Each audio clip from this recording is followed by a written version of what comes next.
তোমরা সকলে কেমন আছো? আমরা মোটামুটি আছি। তো আজকে তোমাদের সঙ্গে কিছু গল্প করতে চাই আমি, তো আমার জীবন কাহিনী নিয়ে। তো আমার জীবনটা খুবই কষ্টের। আমার 16-17 বছর বয়সে বিয়ে হয়েছে।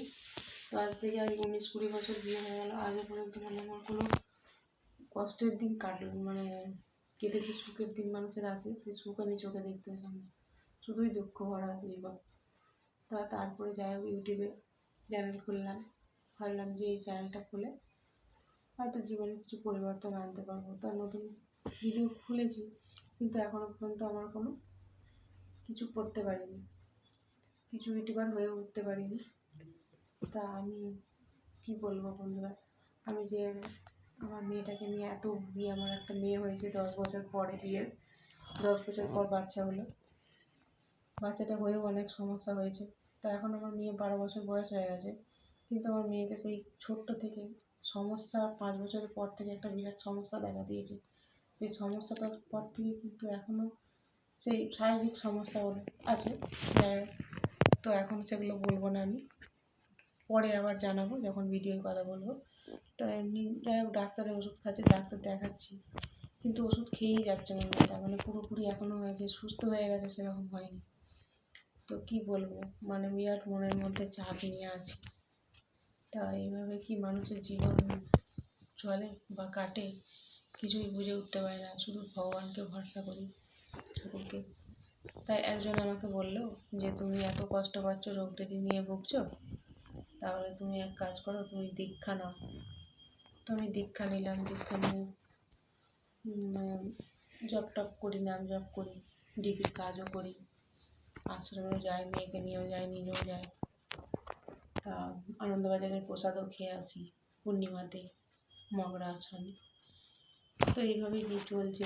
ঠাকুর জানি না আমি কোথায় এগিয়ে নিয়ে যাবে। দুঃখের পর দুঃখ, কষ্টের পর কষ্ট, জানি না বন্ধুরা কেমনভাবে আমি এই দিনগুলোকে উত্তীর্ণ করবো।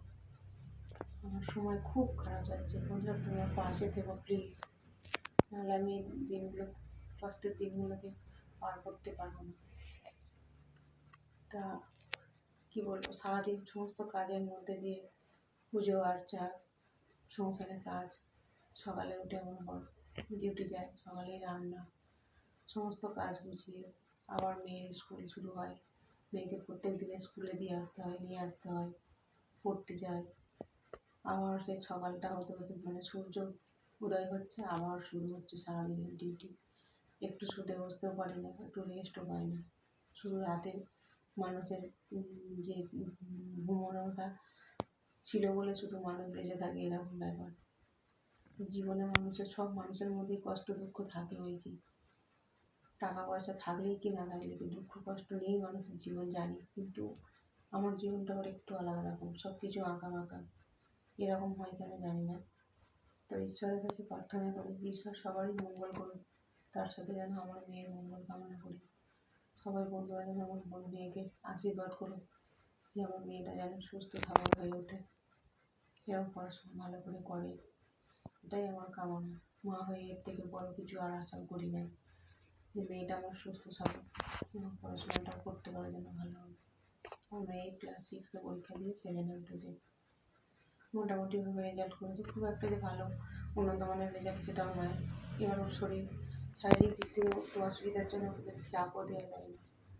তারপর পেটের একটু সমস্যা হচ্ছে, পেটের সমস্যাটা নিয়ে একটু চিন্তায় আছি, যতদিন না সুস্থ করতে পারছি। এইভাবেই চলছে। তো বন্ধুরা তোমার পাশে থেকো, বারবার তোমাদের রিকোয়েস্ট করছি, তোমরা আমাদের দিকে তাকিয়ে তোমার পাশে থেকো, লাইক কমেন্ট শেয়ার করো। তাছাড়া আর কি বলবো, তারপর তো আবার এই ভিডিও দেওয়ার পর আবার এই কাজ করতে হবে, দিয়ে আবার কাজ শুরু হবে, আবার সকাল এইভাবে চলে যাচ্ছে। আবার শুক্রবার, কালকে বৃহস্পতিবার লক্ষ্মী পুজো আছে আমাদের বাড়িতে, লক্ষ্মী পুজো করতে হবে। তারপরে সামনেই আমাদের মাঘ মাসের 1 তারিখ আমাদের একটা পুজো হয়, পুজোটার নাম হচ্ছে বড় পুজো। তো পুজোয় অনেক লোক কুটুম বাড়িতে আসবে, তো দেখাবো তখন বন্ধুরা তোমাকে দেখাতে সাহায্য করবো বা দেখাবো, একটু চেষ্টা করবো। সেদিন তো অনেক কুটুমজন থাকবে, কারণ একটু ঝামেলাতেই থাকবো, তবুও চেষ্টা করবো তোমাদের দেখানো। মানে রান্না বান্না করতে হয়, অনেক কিছু ঝামেলার ব্যাপার আছে। আমাকে একা নিজেকেই সব কিছু করতে হবে, কারণ আমি হেল্প করার মতো আমার কেউ নেই, মানে থাকলেও কেউ সময় করে দিতে পারে না রান্নাঘর। তো আমি যৌথ পরিবার নয়, আমি আলাদা হয়ে গেছি আর কি 4-5 বছর যৌথ পরিবার থেকে। এইভাবে জীবনযাপন করছি কষ্টের মধ্যে, সবটাই কষ্টের ব্যাপার, কষ্ট নিয়ে দিন যাপন করা। আমার বড় অতটা হেল্প করতে পারে না কোনো কিছু আমাকে, রান্না বান্নার দিকটা সবটা নিজেকেই করতে হয়। আবার এই পিঠে পার্বণ আসছে, পিঠের দিন পিঠে করতে হয়। মেয়েটা একটু সাহায্য করে, মেয়ে পিঠেগুলো একটু পাকাতে পারে, সেগুলো করে দেয় টুকটাক, ও যেমন ছেলে মানুষ করে দেয়। ও যেটুকু করে দেয় সেটুকুই অনেক, এর থেকে বেশি কাজ আর কি আশা করবো। তো ছোটো, লাইক করবে, কমেন্ট করবে, শেয়ার করবে। হ্যাঁ, তোমরা ভালো থেকো, টাটা।